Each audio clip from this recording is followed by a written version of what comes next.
This is Science Week 35, and this is day 1. And again, we are doing some reviews of work that we had previously done during the year. So your first slide here is your learning target. I can develop and use a model to describe the regular patterns of waves.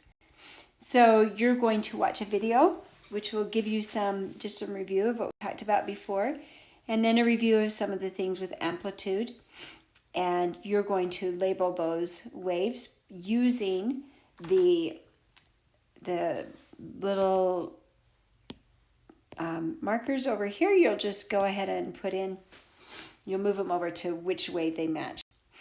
You'll do the same thing here, shorter wavelength, longer wavelength, and you should have been able to find those out as you looked at your other slides. And then you're going to play with a simulator, but watch that teacher video first so that you know how to do it. So there's that little video over at the side over here. Make sure you watch that first.